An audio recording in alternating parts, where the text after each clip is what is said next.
అనుకున్నదొక్కటి అయినది ఒక్కటి, బోల్తా కొట్టింది రే బుల్బుల్ పిట్ట. సేమ్ నా పరిస్థితి కూడా ఇలానే అయింది. ఇష్టంగానైతే చెట్లు అయితే పెంచుకున్నాను, కాయలు కాసేసాయి కూడా. ఇంకో 1 వీక్లో హార్వెస్ట్ చేద్దాం అనుకున్నాను బీరకాయలు అయితే. అంతలోపే ఎక్కడి నుంచి వచ్చిందో ఏమో ఈ కోతుల మంద మొత్తం నాశనం చేసేసాయి.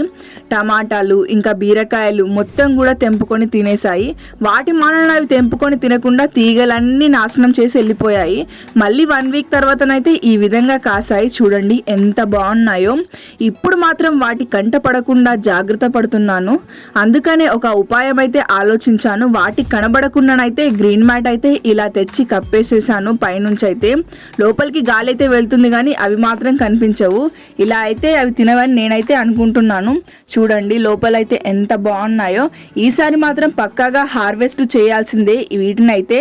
ఆ కోతులు అయితే అస్సలు రాకూడదు.